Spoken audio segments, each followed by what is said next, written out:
Aloha, I am June Jones of the Houston Roughnecks, and this is the XFL show.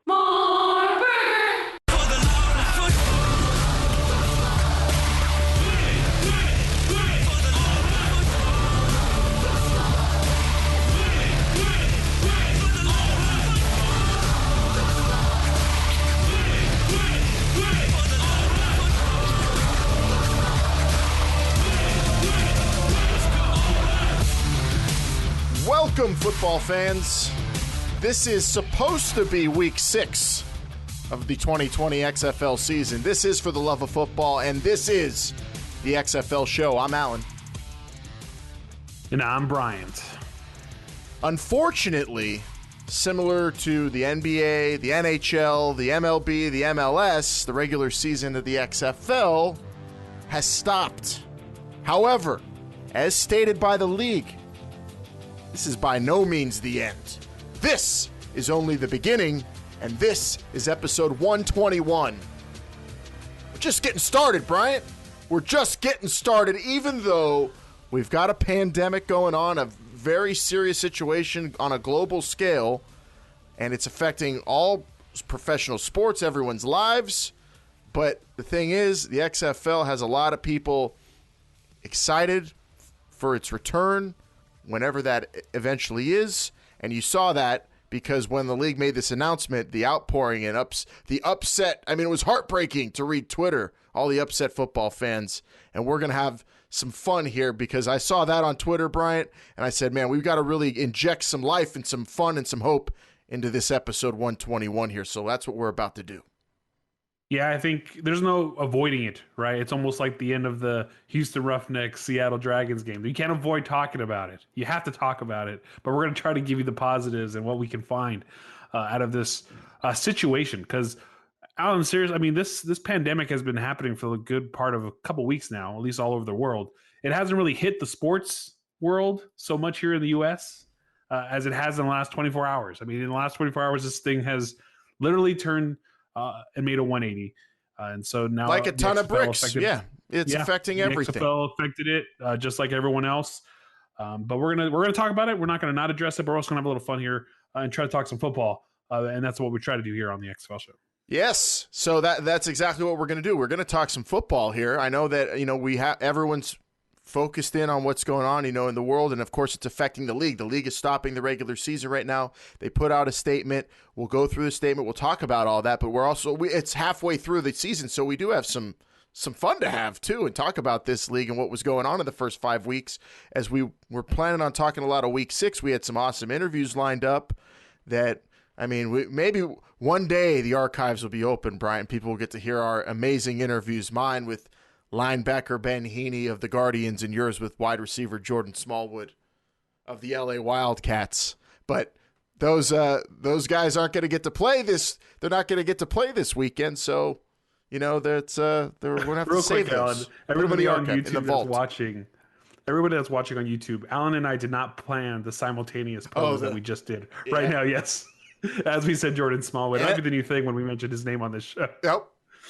And now I got my new camera angle, so I could get a better Orton Smallwood pose in with the new camera. What's going angle. on over there? By the way, you got a lot going on, man. Ooh. Where? What? This is everywhere.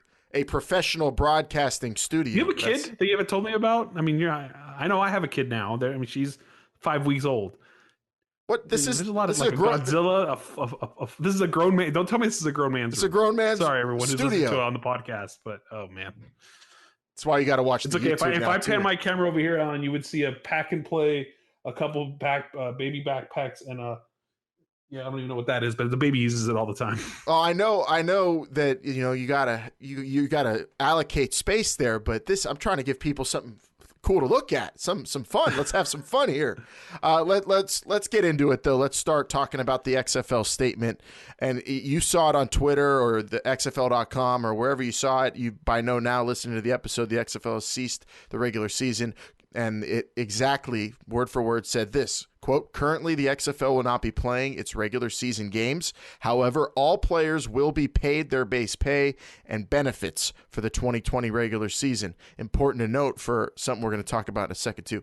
All XFL ticket holders will be issued refunds or credit towards future games. The XFL is committed to playing a full season in 2021 and future years. And Bryant, you and I mean, besides that message from the league to fans, we've heard that also just from people in the league that everyone is so excited for 2021 in the XFL who's working at the XFL. And, this thing is not ending. This is all about making just a really responsible decision as a league. The only decision. Honestly, it's the only decision.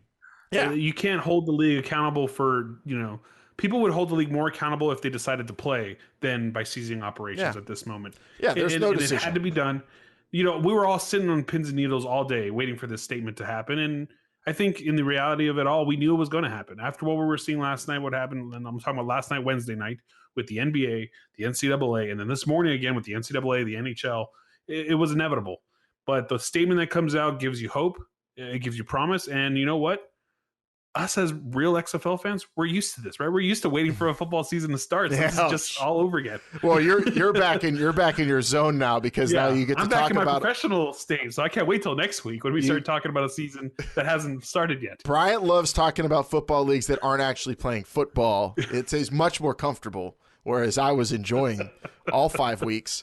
But I also, as fans, it's great because the decision by the league also to credit for future games or issue refunds, because there are a lot of season ticket holders. I mean, we're talking about St. Louis was looking forward to having 45,000 people in their next home game at the Battle Dome.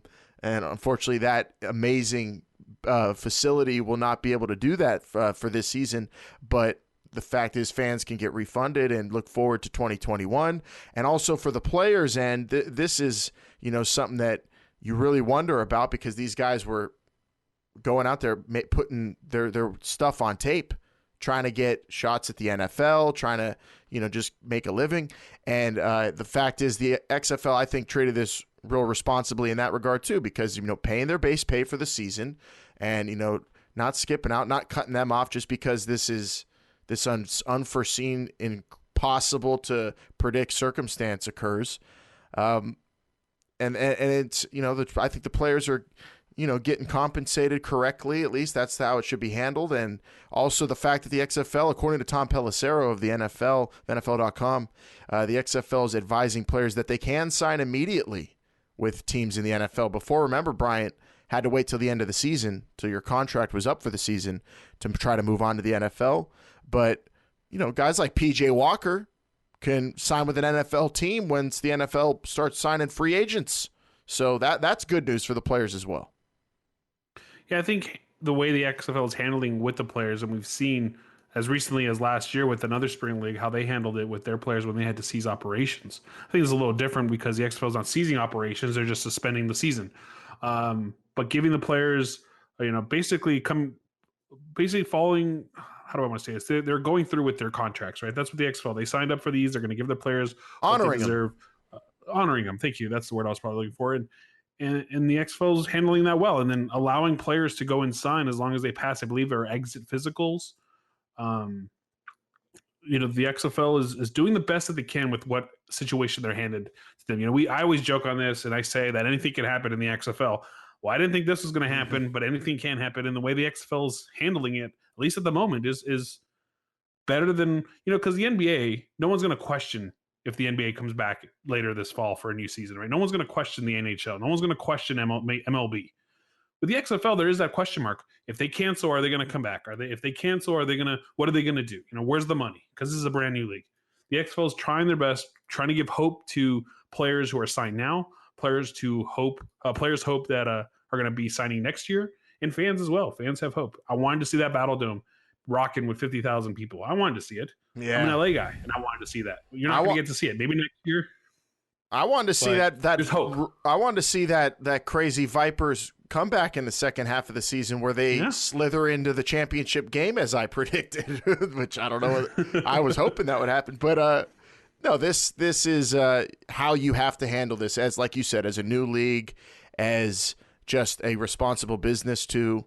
I mean, all the right decisions were made here. Unfortunately, as football fans, it sucks for football fans. It sucks for the football players who want to go out there, but that's the reality of the situation. So I don't fault anybody. I mean, this is just, we have to accept it and deal with it now, and we're going to get to how we're going to deal with no football now. 5 weeks, I was used to football in the spring, and now we're going to maybe guide people and make them, give them some tips. Get used to football in the spring because it's coming back. It's not going anywhere. It isn't, baby. 2021, I can't wait. And the craziness on Twitter, it was just, it made me feel like I wasn't just talking out of, bias because I love the brand of the XFL, but I also love the football, and I've been down since day one. The fact is, you saw on Twitter a lot of people saying, "Oh no, I was falling in love with this league. This is horrible." I even saw people say like, "Yeah, MLB, whatever, March Madness, whatever." XFL going away is just devastating to a lot of people. So that I mean, it stinks that this happened, but the fact you saw that kind of outcry and reaction just shows you that the league was resonating with people. It was entertaining people. And actually, we had a great fan call, Bryant. A lot of our fan line calls, they were good, but a lot of them were asking us, like, what do you think will happen with the league? That's already happened, so we don't need to play any of those, but we appreciate everyone calling the XFL fan line, and you could call anytime, 724-565-4XFL. But I think we had a phone call on there that really summed up what a lot of people, I think, found super exciting about the XFL, a glowing, I think, stamp of approval from a football fan for the league. And if anything is going to keep your hope alive and make you excited for when this thing gets back on the field, I think this call might help it. It's going to be one of those things that really says, yeah, that all of that stuff was really good, and I can't wait for more of it. So let's take it to the XFL fan line. Patrick from Las Vegas, I think, hit the nail on the head. Hey, this is Patrick from Las Vegas. Big Battlehawks fan out here. All right, I just wanted to throw a shout out and talk about how much I love the XFL broadcast. It's brought something into my life to fill this void in the time of year of football, and it is such a wonderful product. I just want to appreciate and show my appreciation for how great the broadcast is, especially the audio production. When you listen to these games, when you watch these games, it sounds like the players are in the Coliseum with seas of roaring fans excited at every play. Beyond that, the interviews are wonderful. Every time a guy gets interviewed, he talks about the people he loves, the people that got him there, the hard work, the dedication it takes to be a professional football player. It's wonderful. How about when they take you inside the locker room, when they draw up plays? These are things we never get out of an NFL broadcast that makes the broadcast of the XFL so superior in comparison. And last but not least, the shortest halftime in sports is the most wonderful halftime in sports. Love the show. Keep up the work. Go Hawks. He had like 5 different things there, Bryant, and I agree with all of them. Yeah. Shortest halftime in sports. You realize how much you can get done in 10 minutes that you were getting done in 15 minutes before. You really don't need 15. 10's good. It's great. No, but and then the audio. It's echoing. Talking about the things and I think over time, we're not going to spend this entire episode talking about all the things we love, right? Because we try to limit ourselves. 1, 2, we want stuff to talk about in the next few weeks, and we're going to talk about all the things that we loved. But yeah, the XFL gave us so many different things, and it wasn't just football. I mean, my weekends were enjoyable watching football, sitting there, listening to what players were actually saying rather than commentators pretending to know what they were saying and things like that. So it is a great thing that's going to be missed for now. But we'll see. I mean, we'll see who adapts this and who adopts this, and moves forward with the same kind of coverage. Because right now it's the XFL with like content and audio, and then there's everyone else down here somewhere. Oh man, yeah, that was 5 weeks of like just crazy innovation, of just absolute, I think, pure entertainment from my perspective, from everything I got. I mean, just nonstop. You can't look away.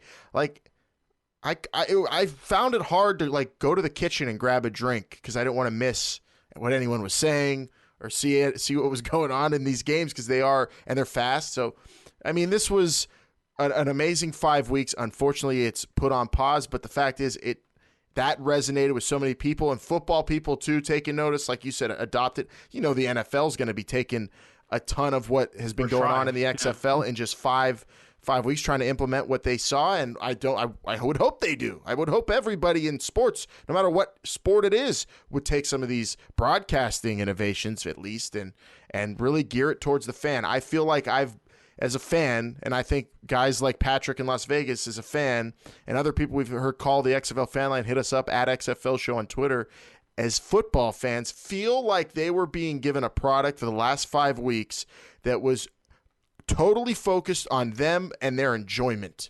And that's what we got, and we can't wait for it to return.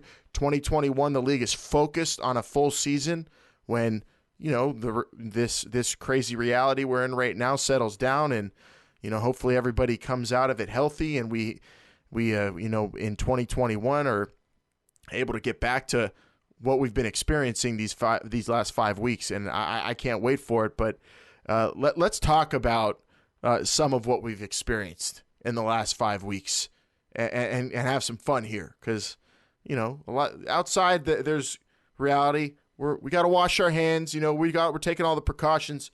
Let's have some fun here. Let's talk about stuff like the beer snake. The official count of the beer snake, Bryant, it came in 1,237 cups in the beer snake at Audi Field in D.C. I mean, that record will be broken in 2021 or whenever the next time they get down in D.C. for a Defenders game. 1,237 cups. Oh, man, that's a lot of beer. That's how many ounces does that translate to? I think they have the ounces on there as well, Alan. I don't remember if they did. Or they did that stats graphic. Was are they cool. all the same size? I don't know, because some of them might be a tall or a short. I don't know. I don't know what kind of beers they offer in DC at Audi Field, but there's a lot. It was enough to make it damn near up to the top row. But just the beer snake, the caca that Patrick gave us there in St. Louis, that was, it's echoing in our ears, Brian, from our trip to St. Louis. It was amazing. How about that Battle Hawks? A Battle Hawks.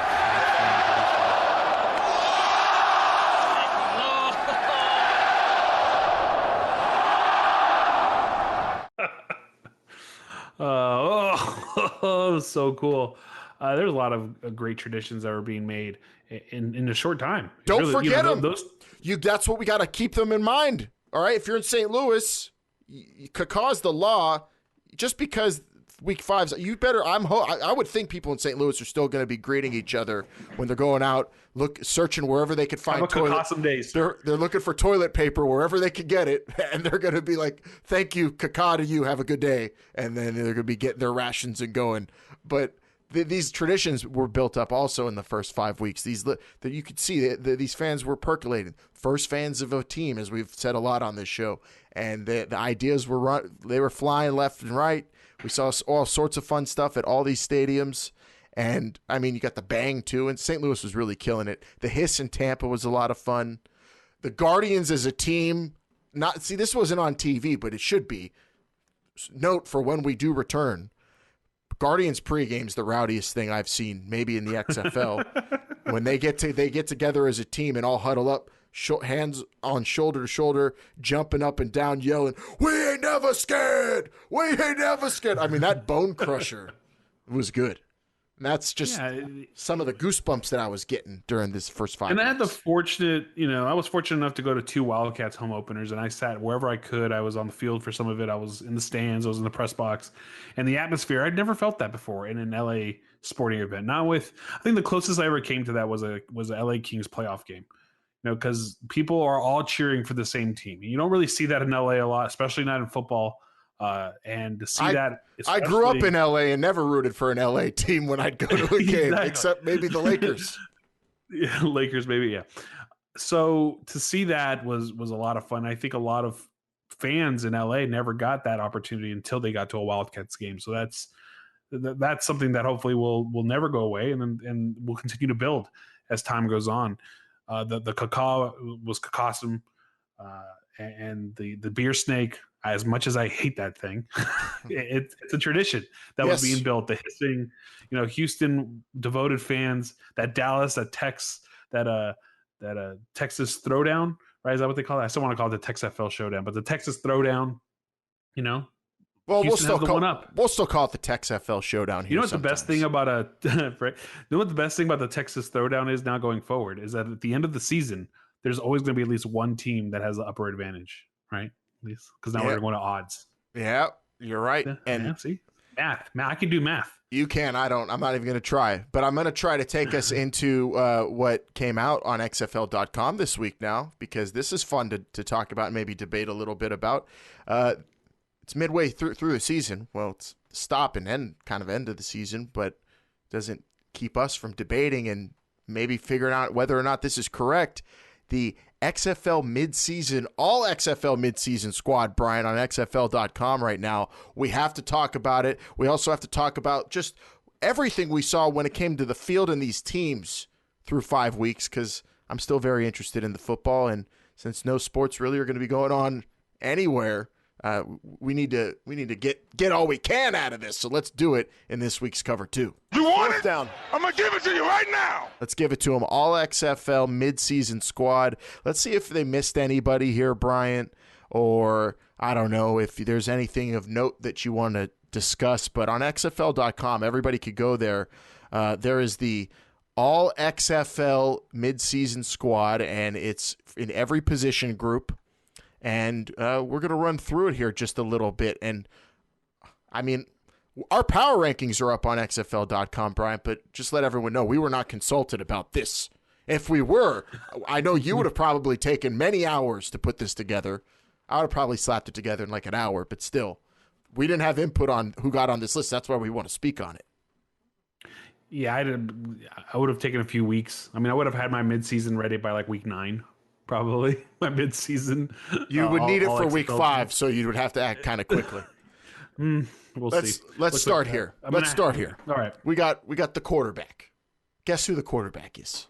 PJ Walker. I mean, there's no doubt. You know, PJ Walker can't miss that one. 15 touchdowns.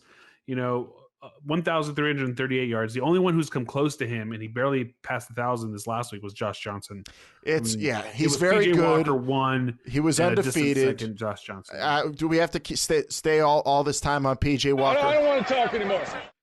June Jones. I don't want to talk anybody. No, but I mean, okay. No, we could talk about PJ Walker all day.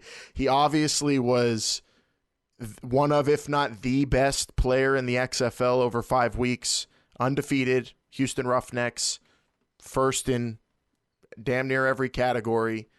Amazing. I hope for his sake he gets a shot at maybe like a legit. I mean, there are spots for him in the NFL, I think. You talk about guys like PJ Walker, and as XFL fans, we want to see him in this league. But the reality of the situation is he's very, very good. And if someone's going to pay him a huge contract in the NFL, a guy like him, this is what it's all about. And he really put out some amazing tape, I thought.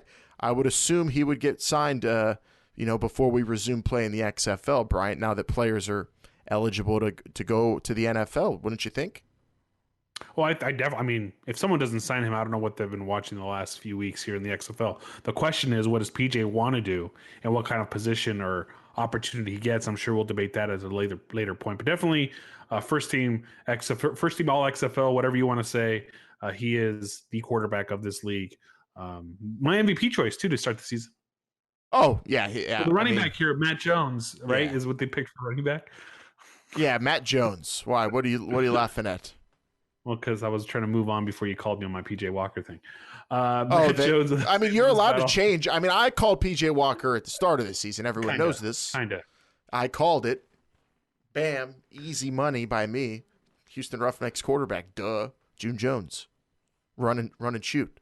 But at week 5, plenty of room on the bandwagon for PJ Walker here. You can join me.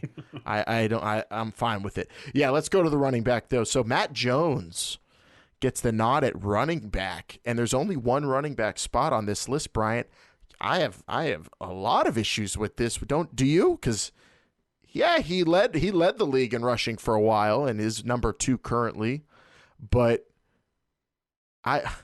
I don't know. I feel like I could give it to someone else, maybe or share the Tampa Bay Vipers backs. Patrick and Smith were amazing too. What say you? Saying they take votes from each other. That's the problem. Is they take votes.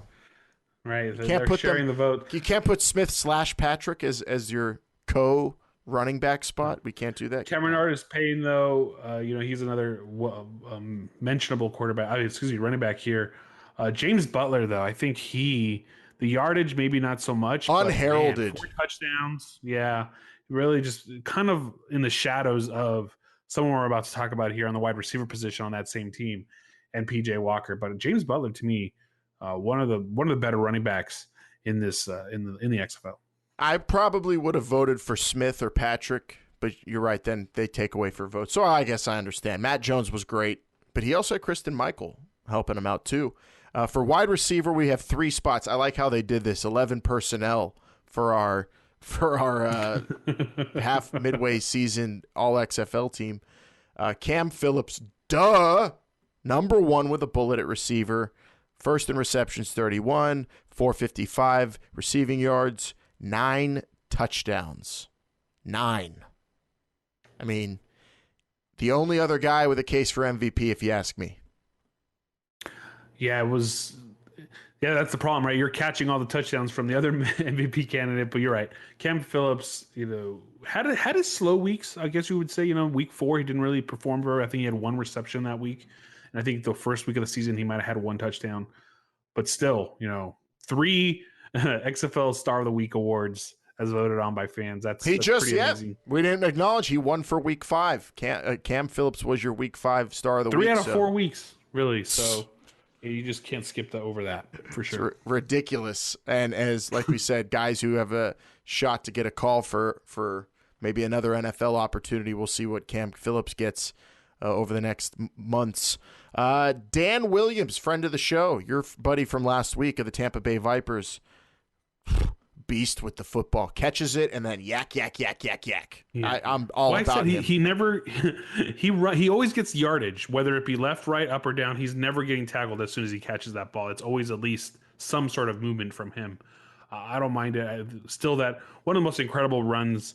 Plays you can in the XFL was that week 4 run he had against the. Does the one touchdown though? Only 1 touchdown. Does that justify Well, that's like him? 15% of the touchdowns on the Tampa Bay Vipers. So if you do percentage wise, you're right. He's got a high percentage of the Tampa Bay Vipers touchdowns there. The number 3 receiver spot on this midseason is great because he hasn't played since when? Week 2? Week 3? Week 3. Nelson Spruce of the LA Wildcats. Trey McBride stepped in and filled that role as the go-to guy for Josh Johnson. I would be happy with either of them there. Nelson Spruce gets the call on XFL.com. What do you think of that? Because he hasn't played in 2 weeks, I guess that may be why I wouldn't put him on this list. Someone who I really liked who showed real signs of greatness, Nick Hawley as well from the Houston Roughnecks. He was a lot of fun to watch. The Jukey from that week 5 game. What did he have? 271 yards and 4 TDs. You mentioned Trey McBride as well.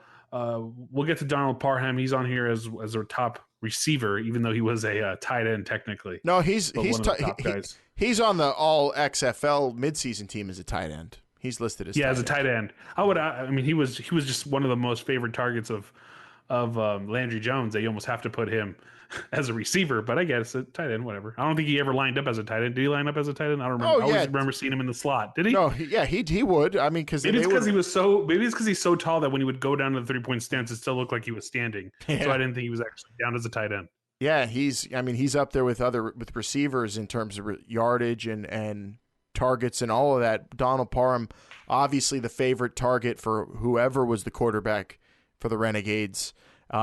One of the most fun players to watch, I would say, in the first 5 weeks of the XFL with that crazy tall frame out of what school? Stetson. Where's that? Stetson. In Florida. So you've got quarterback, receivers, running back, tight end done. Let's go to the big uglies, offensive linemen. You've got 2 Houston Roughnecks on here, and Terry Poole and Sebastian Tretola. I mean, you could make the argument that all the Roughnecks offensive line get on there because PJ Walker, I think, dealt with the least amount of pressure and issues in terms of his protection of any quarterback. But also you might want to credit the running backs for the Roughnecks, man. They've got all sorts of great protections and schemes to keep P.J. Walker standing tall. And he was sacked 6 times. That's second most in the league. That's of his own fault, though, because he's a scrambler and is going to try to make something out of nothing a lot. He's a Brett Favre type player. Fair statement. That's why I'm glad that some Roughnecks O-linemen made this list, because they do a very good job. And you saw, especially last week, when, oh no, they're pushing everyone back. There's no one in the box. They're just waiting for us to pass. I mean, those guys dominated it, and Houston ran the ball very well in Week 5. So I like that. Credit to Terry Poole and Sebastian Trottola. Martez Ivy, a mean tackle for the Vipers. I mean, the physicality, the brutality of that run game, definitely anchored by him, I thought. Yeah, no, definitely. And you have to put somebody from that Battlehawks, Guardians. Vipers. Line. Vipers. Mark this. You have to put somebody on that Vipers. I'm not marking anything. It's episode 121. By now, you should be able to get through one without an edit. It's a little all over the place. Vipers with Patrick running behind him. So that's another one. Alan, the one that didn't make the list that I'm going to bring up because I love watching this man play football. Storm Norton of the Wildcats. Where is he? Storm Norton out he's not on this list, but you get him out on a swing pass. You get him out on the screen. Man, it was a lot of fun watching him tumble down the field looking for bodies to protect, to block. The other offensive lineman on here, Anthony Coyle, the guard for the Guardians, who, I mean, that run game also is very good, and they're stout up the middle, even with Silberman going nuts and getting in fights, but that's just the viciousness that O-line plays with. He's a part of that, Anthony Coyle. And then, of course, Marquis Shakir of the Dallas Renegades, rounding it out, the other guard. I mean, the Renegades, what you see here is they went with all offensive linemen, I think, who play on teams that ran the ball well, and then you went with 2 Roughnecks who do everything well as an O-line, I think, when it comes to running that June Jones offense. So those are your big uglies on O. On defense, let's take it to the D-line. It's Von Walker, probably the best defensive lineman, interior defensive lineman in the XFL in the first 5 weeks. 4.5 sacks. I mean, felt like he was involved in every play for the Guardians whenever they would make one of those crazy splash plays. In the interview, the lost interview with linebacker Ben Heaney, that we're not going to play on this episode, but I spoke to him, and he talked about just how this defense is ready to make a play at any moment. And Walker at defensive tackle in the middle of it all out of Maryland, this guy, I mean, he was a problem for everybody that New York played, and you definitely saw that in the LA game, Bryant. Yeah, no, I mean, the LA couldn't get anything going in that game. That was basically because of Kevon Walker. And you know what? He was a lot of fun to watch. We didn't mention a lot of their the defensive line for the Guardians. I think not until we didn't even mention him. What defensive line we talked about? That was the DC Defenders defensive line. Well, Jarrell Owens and him in that LA game, like, they dominated in week 4. So that we mentioned them then, I remember, because you couldn't help but notice those guys were everywhere. And definitely, I think a major part of the Guardians getting back on the right track. I mean, this has only been 5 weeks of football. Think of all the stories we've had. The rise and fall of the Guardians, and then coming back with some big wins. Same with the DC Defenders, the undefeated Houston Roughnecks, the snake-bitten Vipers, the emotional and explosive LA Wildcats. I'm ruining our next segment, Bryant, but I'm so hyped for all these teams because that's what we're going to kind of get into. Let's finish this off. Will Sutton, another interior defensive lineman for the Dragons in Seattle, had a sack, 4 tackles for loss. I mean, was hitting quarterbacks. He played for the Bears in the NFL, if you remember him. I mean, we knew going into the season this guy was very talented. He showed up pretty big as a leader on that defense. Oftentimes they would get, they would get into funks as a D and give up big plays, but this guy, whenever they did make a big play, was involved. No, he really was, and one of the brighter spots on that Seattle Dragons team that couldn't find a lot of bright spots as the season progressed, but still another great player. Alan, the one I want to get to too, because I saw him, I was able to stand next to him at the Wildcats meet and greet. Devin Taylor for the Wildcats. Big, tall guy, and he came out of nowhere. I don't think he was on anybody's radar to start the season, really. Had a coming out performance. I think even so much that Sean Oakman became almost obsolete on that defensive line because of him. Unfortunately, he got hurt in week 4 with a hamstring injury. He was dressed for week 5, but did not actually participate in the game. So I really like Devin Taylor and the way he played. I hope he comes back too. Oh, yeah, he was definitely a lot of fun, and he made you realize, well, they lost Anthony Johnson and traded him away because they had Devin Taylor. They were, they knew they had guys, and plus Oakman, that could pick up the slack, and he definitely did.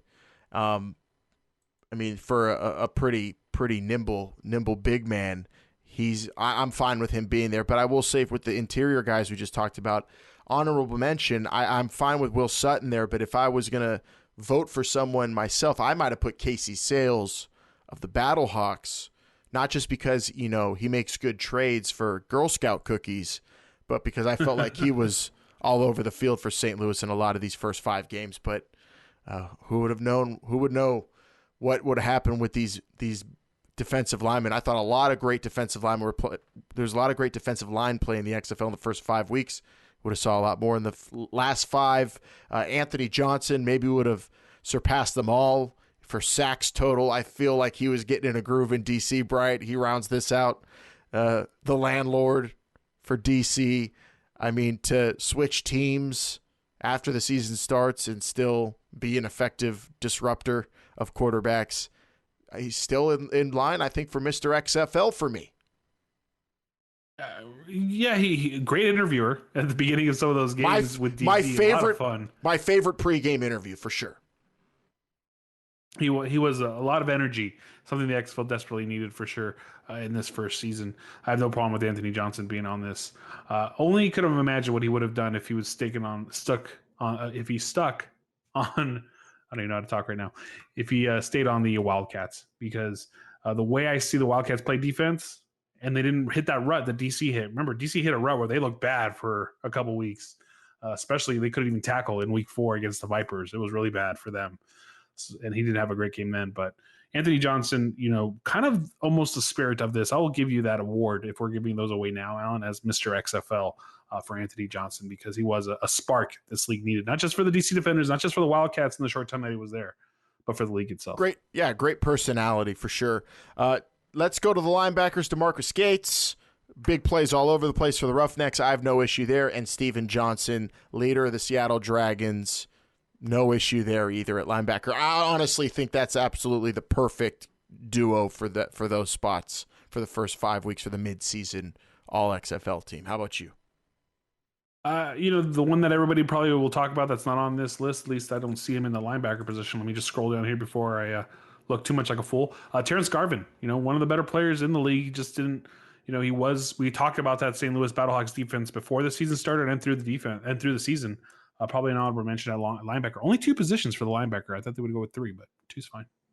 Defensive back, Tavares McFadden of the Vipers with 2 picks and 3 PBUs.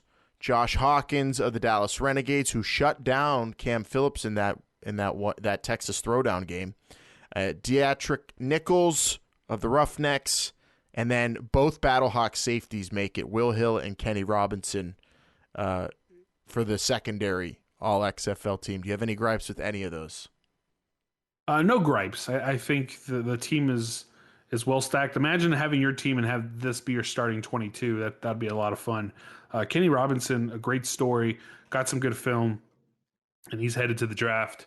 I think he earned the spot with this All-XFL midway season team. Is that what we're calling it? Yeah, mid-season All-XFL team. I probably would have had Jamar Summers of the Guardians on there instead of maybe, I don't know, Nichols.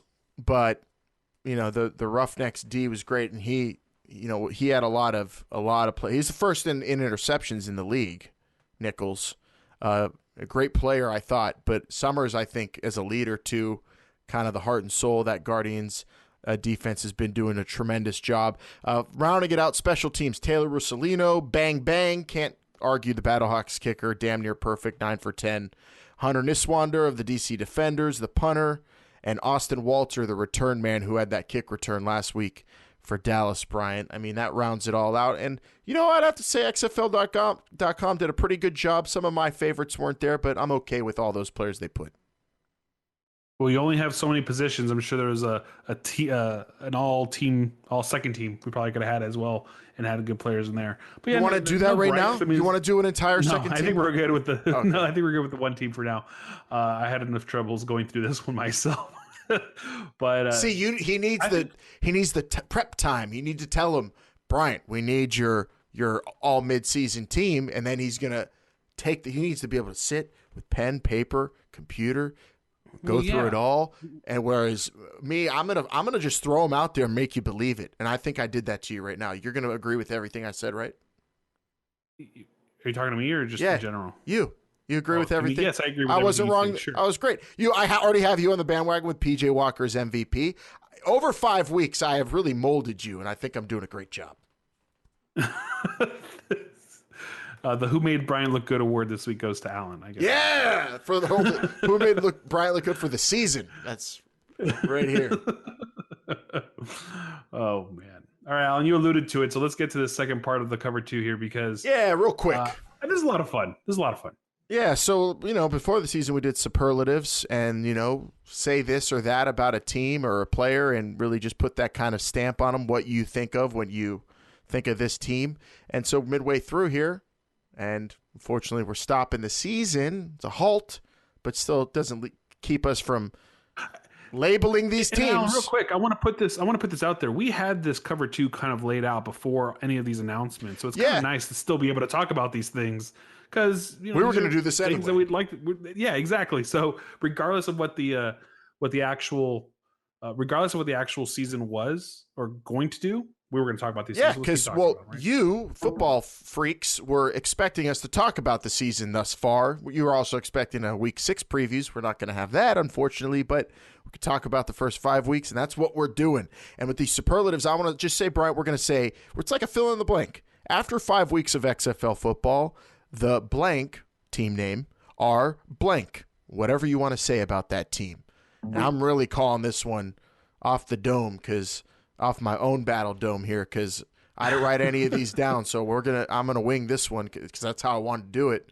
So if you're ready, can you do the first one, Alan? Because I'm not a pro. Remember, yes. Still season. To me, the season's still rolling until next week. We're in this area where I'm more comfortable. So I'm gonna need you to kind of go with the first one. And these might be controversial. It might upset some fans of certain teams, but that's what talking football is all about each week in the XFL. And the Seattle Dragons are the first team we're going to talk about. And I don't know if you'll like it if you're a Dragons fan, but I'm going to say after 5 weeks of XFL football, the Seattle Dragons are ill-prepared.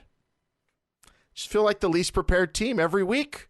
They're not prepared for the speed of the game. They're not prepared to react to what other teams are doing against them. And I think that might fall on some of the players. Well, definitely a lot of the players, I would say. But probably the head coach a little bit. Jim Zorn. You gotta be kidding me. Am I wrong? I'm gonna go with you're not wrong, but I'm gonna go similar, but not exact. I'm gonna go Seattle Dragons are confused. I got screwed up. I just got screwed up. There you go. I think they're just a little confused on what to do on every single play. Just because it was moving too fast to what you alluded to. I just used a different word, Alan. But yeah, Seattle Dragons are confused, at least in my sense of how I see things. Let's do the LA Wildcats now. You want to go first now? I'll do this one. This one's going to be fun. The LA Wildcats are entertaining. Oh, I definitely a lot of fun to watch. Regardless, win, loss. I mean, in a loss, we got one of the best drops of the year. You want it now? I'm going to give it to you right now. That was a loss. So you tell me they're not entertaining. And then last week when It's Different hit, it spread like wildfire. You had Jordan Smallwood. Not playing Jordan Smallwood. There you go. Thank you, Alan. I was waiting for you. Jordan Smallwood doing his thing. Josh Johnson looking for his mouthpiece, telling Coach Norm Chow to relax, just call plays. It was just entertaining to watch. We had Mr. Excitement. 6 to the board. Oh yes, that's mine too. In the same vein, I'm going to say after 5 weeks of XFL football, the LA Wildcats are explosivo. They're just explosive. Explosions on the sideline, on the field. Some of the biggest plays in this league were made by this offense. The 2 highest scoring games were made by this offense. This is what they do in LA. 6 to the boy! 6 to the boy! Now, Alan, did you say explosivo so you could reach out to nuestro fanáticos? Yes, to all aficionados. The aficionados de LA Wildcats. Senor Entertainment. 6 to the boy! 6 to the boy! Love it. All right, let's go to fun, the Big D, Dallas. The Dallas after 5 weeks of XFL football, the Dallas Renegades are underachieving. Yeah, that's a good one. They underachieved. Even with the injuries to Landry Jones, could have done better, Philip Nelson. Or tried another quarterback, Coach Stoops. I don't know. Now, is it underachieving or over? Play fast, do it again. Injured, or were they just overhyped? Oh, is that yours? Question. Well, no, that's not mine. I'm just because I'm alluding. I'm still answering yours. You had Bob Stoops, who everyone felt would be one of the great coaches in this. You had Hal Mumme, who's no longer the offensive coordinator of the team. Defensively, they weren't the greatest team in the world. I thought they were a very good defense. Actually, their defense was better than I expected, but they were thin in personnel on the D-line, and their offense sputtered. So they underachieved to me. Baby blue ballers. We'll see what happens next season. After 5 weeks of the XFL football, after 5 weeks of XFL football, the Dallas Renegades are doomed. That's what I would have said if the season continued. Doomed? Do you think they would have finished with the worst record in the XFL? No, but they wouldn't have been. Well, you had the Seattle Dragons there, so that's kind of. I think that would have been a victory. If Seattle would have got Philip Nelson, Seattle would have won. Oh, maybe that's a good point. So yeah, doomed. I think the Wildcats were starting to figure it out, and they were basically doing this. Remember how we talked about how every couple weeks a team seems to sputter?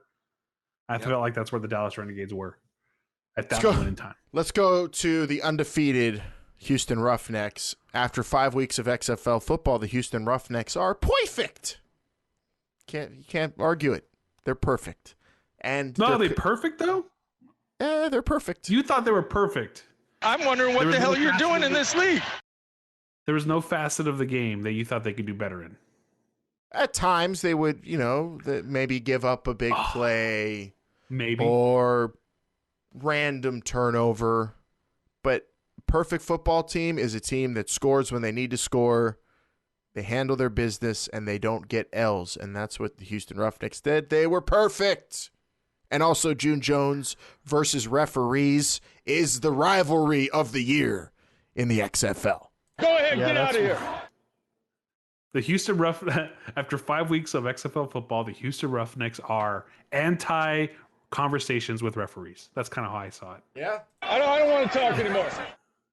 I'm wondering what the hell you're doing in this league. It's wrong. It's wrong. Oh, yeah, you're wrong.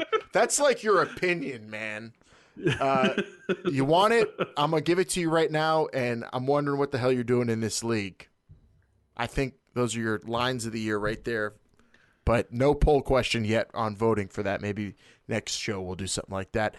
The Tampa Bay Vipers, after 5 weeks, of XFL football, the Tampa Bay Vipers are snake bitten. Still going with that pun. I feel like if they didn't have bad luck, they wouldn't have any luck at all, these Vipers. They led the league in yardage, rushing yardage, total offense. Jerry Glanville's defense was leading until they ran into LA. This team, I feel, is better than a couple to three or maybe 3 or 4 other teams in the league. At least I would pick the Vipers to win. Probably over the Dragons. Probably over Dallas with Philip Nelson. I'd probably pick Tampa Bay to beat. I was thinking about picking them against St. Louis at home, honestly, this week. I mean, I was. I feel like Tampa Bay was just better than they showed. Their record was worse than what they showed on the field, and that means they're snake bitten to me.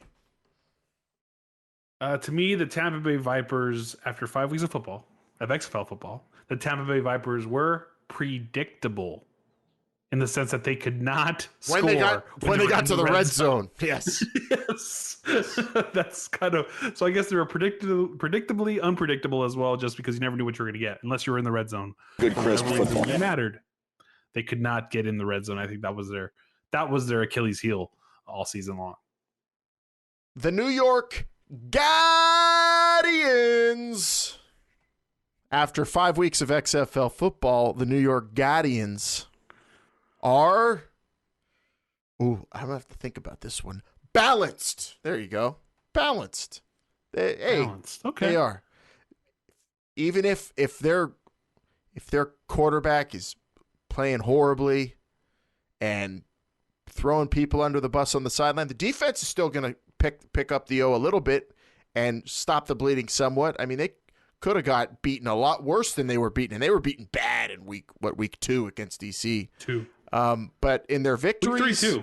Yeah, they got beat by the Battlehawks. They did, but they scored a little bit in that, and they showed some grit. I guess it was a little dirty play, but some grit, some hot-headedness. I guess in that game, it felt like they were losing control, but I think that was just them showing passion. It's what it turned into, and you saw the balance in the victories. I mean, not pretty offense, but big plays on D to kind of even it out. So that defense really is what allows for the balance. The run game was good whenever they could get it going. I feel like as the season was going to go on, this team felt to me like they were going to probably improve on offense, and with a defense that already was looking pretty good, I was liking their chances after 5 weeks, which a few weeks ago they were. I mean, it was abysmal the outlook for the Guardians. So really credit to everybody in the locker room for picking that thing back up the way they did the last couple weeks.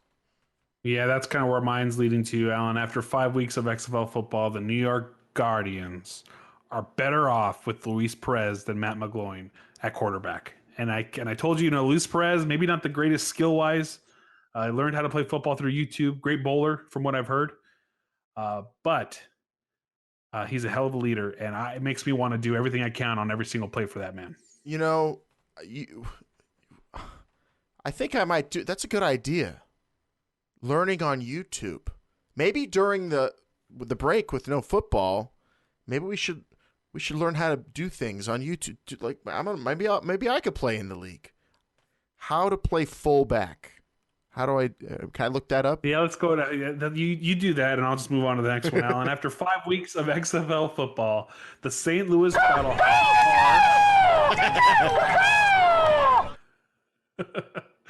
the St. Louis Battlehawks, to me, are Kakawesome. Overrated. What? Boo! No way. Yeah, I really felt I picked them to lose. What? Why are you shaking your head like that? It's not fair. Overrated. Not fair. I picked them to lose. Good football team. To the DC Defenders. Good football team. The only 2 games they played well were one at home against the Guardians.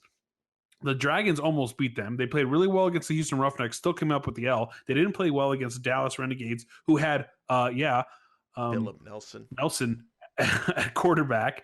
And they stunk against the DC Defenders team that couldn't find a receiver for the life of them. Things were weird. They might have made the playoffs, but to me, overrated. Sorry, Hawks fans. A bad offsides call from maybe beating the Roughnecks. Don't forget that. That's why mine's different from yours, man. Mine is after 5 weeks of XFL football, the St. Louis Battlehawks are primed and ready to take over the East. I thought they were going to win it. They were going to win the East. They were going to be my pick moving forward, even after losing to DC.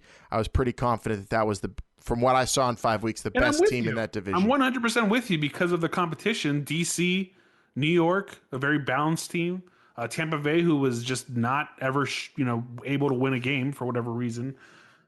I thought the St. Louis Battlehawks would make the playoffs, probably win that division. But compared to some of these West Coast teams, I would have loved to have seen the LA St. Louis game for Week 7 with those 50,000 fans. That would have been a great game to watch. We are deprived of that now. Yeah. But I just think that don't remind when me. yeah. I'm just going to move on. But yeah, overrated is how I put it. Sorry, St. Louis. You're a lovely town, awesome town. Definitely. Great Spam sandwiches with peanut butter and jalapeno. Yeah. DC Defenders, last one. After 5 weeks of XFL football, the DC Defenders are well coached. They are everything good about DC Defenders. I put it all because of Pep Hamilton and how seriously and how much detail he put into his game plans and his steal your line, preparation. That guy brought it all, I think, as a head coach for these first 5 weeks. Probably would have come out with Coach of the Year if they kept going on that trajectory. They were first. They made the playoffs, yeah. They were in first, yeah. Alan, I went through it. I said I was on your path. After 5 weeks of XFL football, the DC Defenders are well prepared. That's what I came up with. You're right. Pep Hamilton won that game. He won the first 2 games, I think, of the season 2. I'm convinced of it. That team, I don't know what was missing. Maybe it was a player. Maybe they only had 10 out there sometimes. Maybe that's what it was. But there was something missing about that team. But they were well prepared and coached. And Pep Hamilton, to me, was the MVP of that team. You got to get on your horse now, Rashad. I would love to see him coach a little more. I would have. And I hopefully will. And for 2021, when the XFL returns, Pep Hamilton, I definitely think was a star coach in this league, and I loved watching him coach because I felt like watching him coach made me a smarter football fan, which, like we've said, watching the coaches in this league different from any other sport. You really get to pick their brains. You see what they are doing on the sidelines, how they work, and getting to do that, you could see actually who the coaches that are in it and like actually hands-on and calling everything and paying attention to detail. There are a lot of good coaches in this league, but in terms of detail and really being involved, I don't think anybody compared to what we saw out of Pep Hamilton in the first 5 weeks of this XFL season. And those are mid-season superlatives. We went over mid-season All-XFL team. Unfortunately, the season stopped, so we don't get to see any more from these teams as they are. But I think it's only going to get better because what these coaches and players learned after 5 weeks is, it's probably immeasurable. They've gained so much knowledge about how everything works. They got comfortable with sideline interviews, comfortable with the communication that this league utilizes, and it's going to make for an even better season when it does return. Yeah, it's unfortunate because everybody was hitting their stride. Everybody was. Even Zorn, I feel like, was getting into a stride of how to do things. And oh my gosh. It's going to wait until next year for sure. If you have your own superlatives, maybe I'll put it out there this week on Twitter, Alan, at XFL Show. Give it to us. What do you think each one of these teams were using that little, after 5 weeks of XFL football, the blank, our blank? Yes, let us hear it. At XFL Show on the XFL Fan Line, 724-565-4XFL. At this point, Bryant, we would have gone to Ben Heaney and Jordan Smallwood interviews.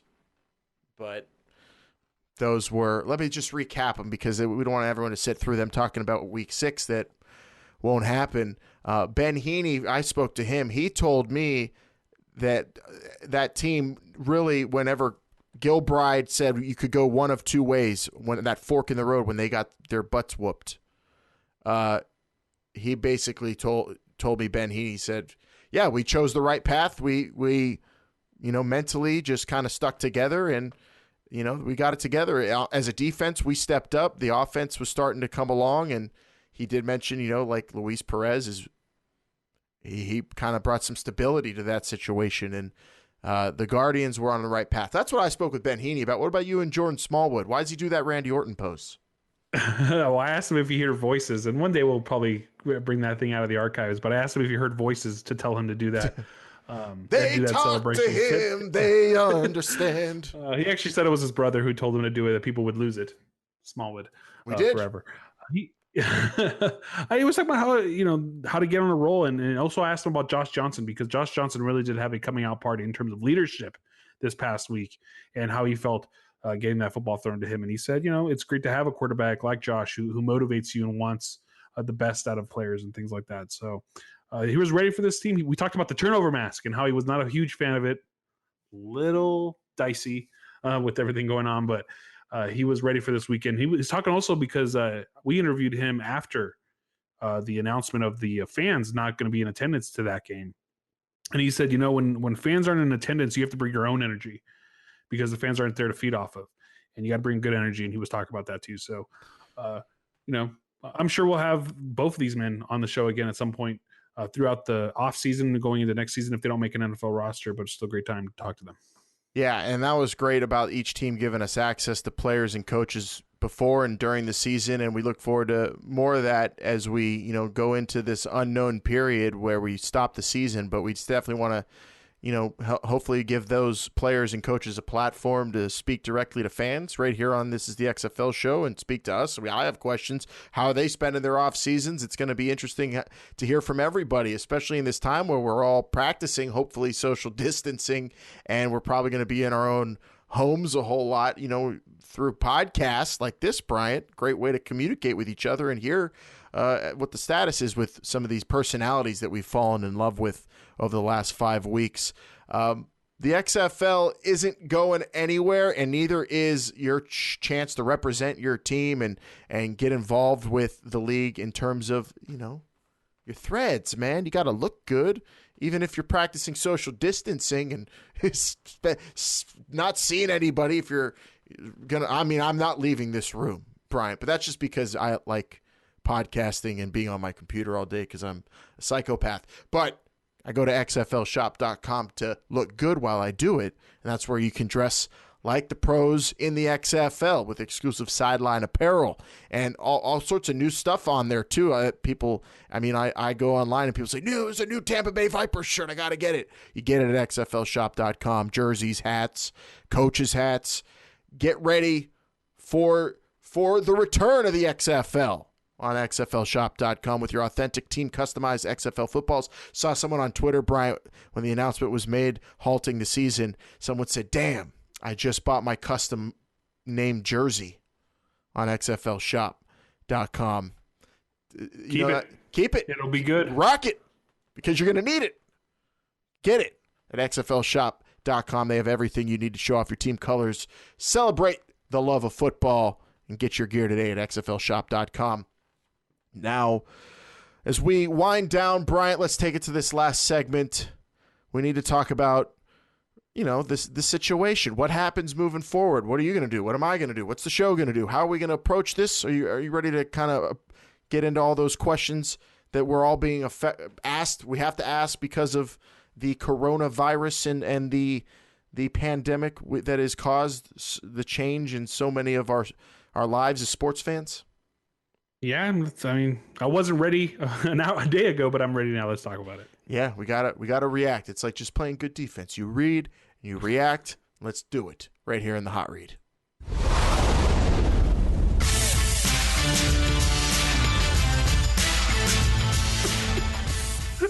I need that fire in my ear. I need that fire in my ear to get me into the groove to talk. Yeah, I saw you you went right into it. I saw it. There you go. Just a little bit. It's a little bit to get you going, to get the juices flowing. So what happens moving forward?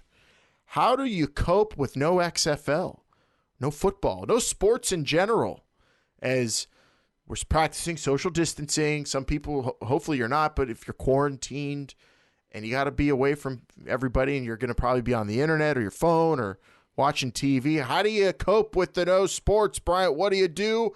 I, as someone with the ESPN and Fox streaming ability, I'm probably going to watch back some week 1 through 5 games, baby. Why not? I got 20 games to watch. I don't know about you, Alan. Rewatch a few times over.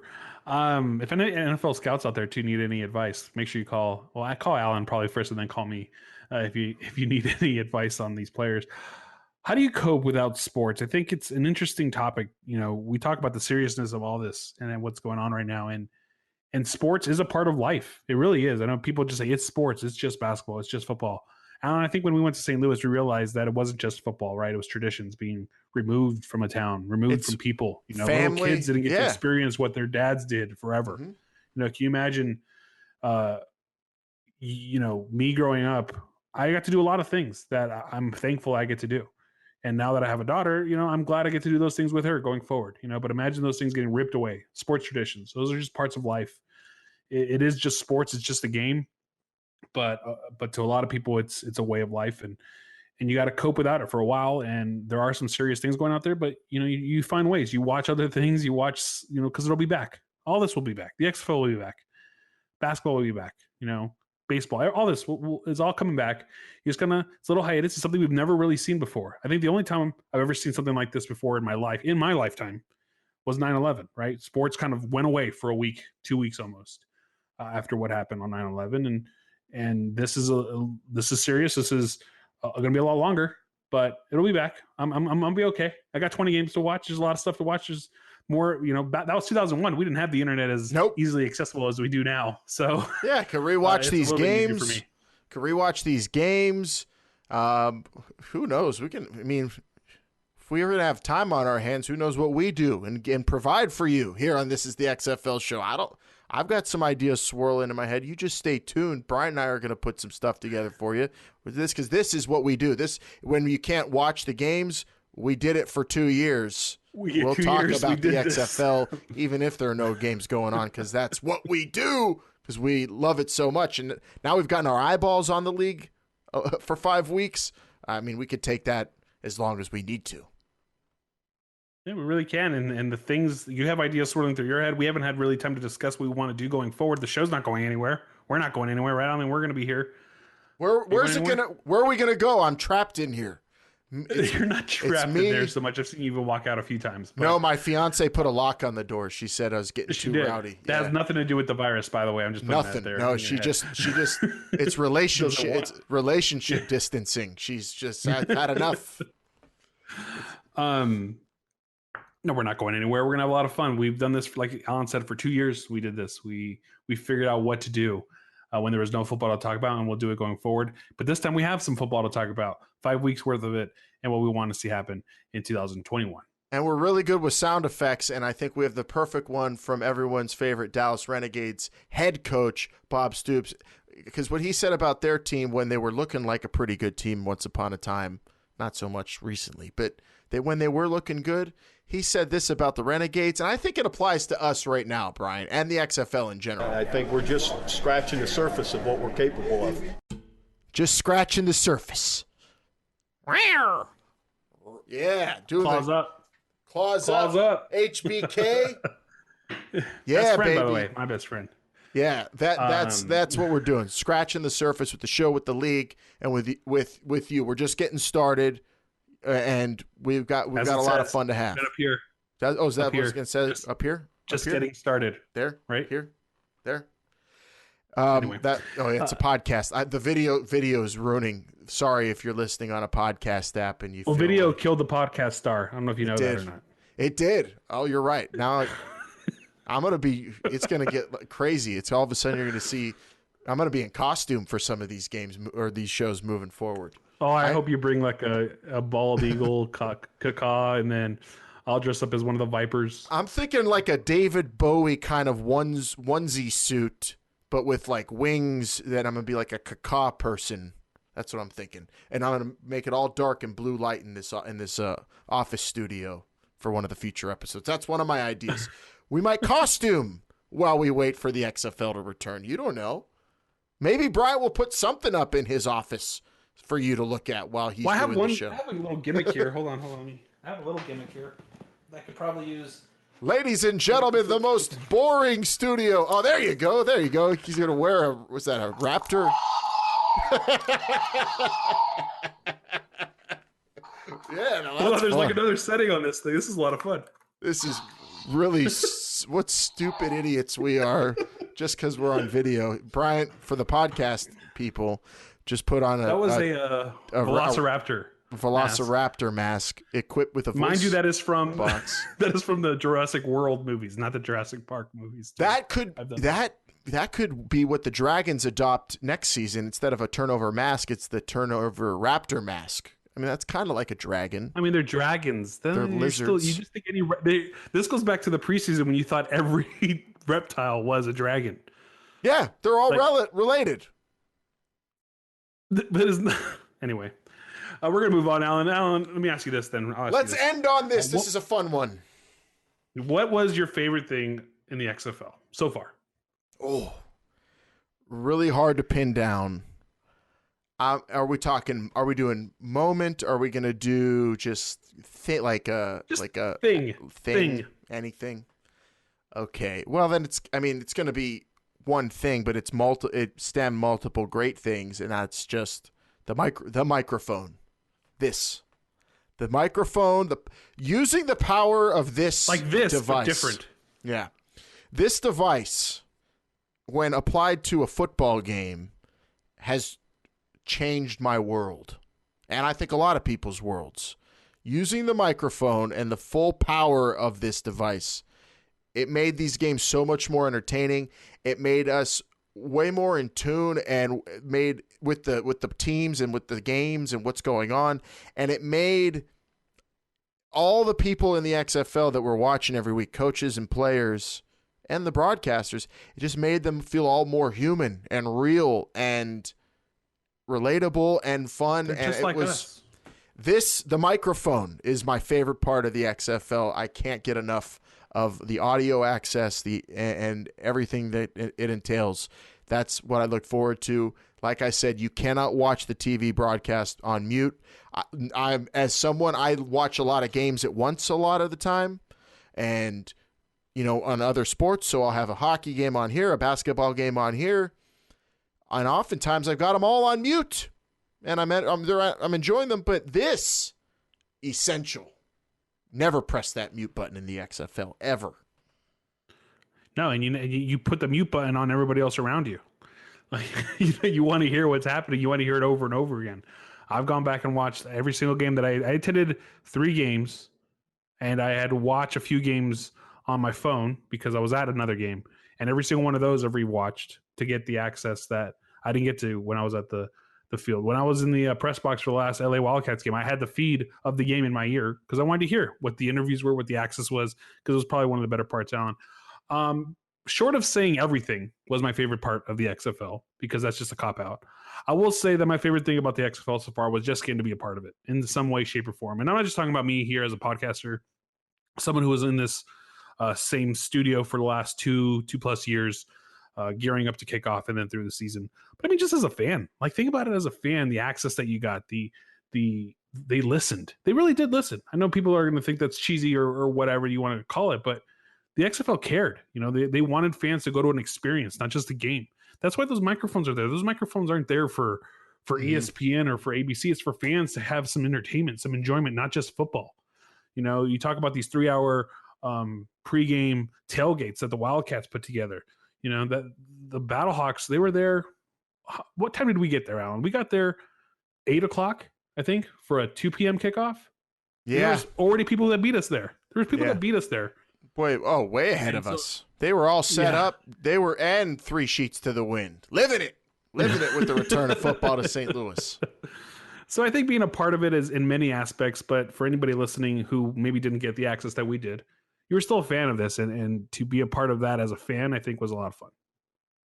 And it's going to be back, and that's the most important thing we got to take away from this episode, Bryant, and let everyone know is that the XFL, I'm telling you, the excitement is there with the fans, and the people who have been presenting you the XFL, they enjoyed it as much as you enjoyed watching it. So from Vince McMahon to Oliver Luck and everybody who's working at the league that Bryant and I have the privilege of all the corporate people working with, that we call corporate people, that we get to work with. They are awesome people, and they are so bummed, obviously, that we have to put a stop to the season, as everybody is with what's going on. But the work that was put in to start the league, it's exponentially going to grow and people are going to grind out harder to make sure that this returns in full force and is going to be even better, which is going to be tough to do because it was awesome for these 5 weeks. And we're going to, of course, keep you posted on everything going on with the XFL still right here on This is the XFL Show, because that's what we do here. We did it for 2 years before the league even kicked off, and we're going to do it until the wheels fall off, and that's not anytime soon. So stay tuned with us, and thank you for subscribing to the show. Thank you for watching on XFL.com, XFL YouTube, wherever you get this program. We appreciate you, and we hope. I'm sorry, Alan. Did we switch roles? You just totally took my gimmick. I know, but I wanted to speak from my heart because I want. I have one. You didn't even say anything at my wedding, and you're saying this on the show. That hurts. That hurts me at least. Was I supposed to talk at your wedding or what? I mean, you could have. Oh, I could have offered. I'm not good at talking to people. Oh yeah. It's not what you do well at all. No. Like Alan alluded to, I will say this. Thank you. Stay safe, everybody, and healthy, and please wash your hands and wash your hands for the love of football. Yes. Come on. It is. Seriously, for the love of football, wash your hands, because I want to see you all in D.C. clean, healthy, and putting beer snakes together again. I want to see you all in St. Louis cacaing. I want to see everybody healthy and happy. So we know this is a crazy time, so please be safe. And yes, for the love of football, let's get through it so we can get back to some XFL football. I will just second Alan's thoughts on thank you for everything. For all the listeners, every single one of you that's helped this show maintain its I don't know, noticeability, whatever you call it. It was a lot of fun hearing back from all of you. We're going to be on Twitter forever at XFL Show, so follow us there. Give us your comments. The XFL Fan Line, 724-565-4XFL. Go ahead, Alan. You got something. I was just going to say we are forever until the heat death of the universe at XFL forever Show. Forever in 100 years. And the only line I know. And subscribe and listen to it. XFL. I think, Alan, we'll be back next Tuesday for sure, at least, right? Tuesday and Thursday, at least for the foreseeable future. Yep. Unless things change schedule-wise, we'll let everyone know. But our plan is to keep on doing shows. With the new, with everything that's happening, if we have to adjust a schedule or two here, or if we have to change things up, we're going to let you know. It's easy to communicate with you these days in the 21st century. That's the great thing about it, even though we've got primitive, viruses upsetting our daily lives. We do have the technology to stay in communication and to keep doing fun shows like this. So we'll let you know what's going on, but we definitely are going to be talking XFL with you. So make sure you follow us at XFL Show. And subscribe and listen to us to hear our show every single Tuesday morning, Thursday night on Apple Podcasts, Google Podcasts, Spotify, or your preferred podcast app. Also, XFL.com or YouTube.com/XFL, the official YouTube page of the XFL. And that does it. That was episode 121. We'll see you for 122. Again, please, everybody, stay safe, stay healthy. We'll see you again for the next show. For Bryant, I'm Alan. This is the XFL Show. Remember, they're listening.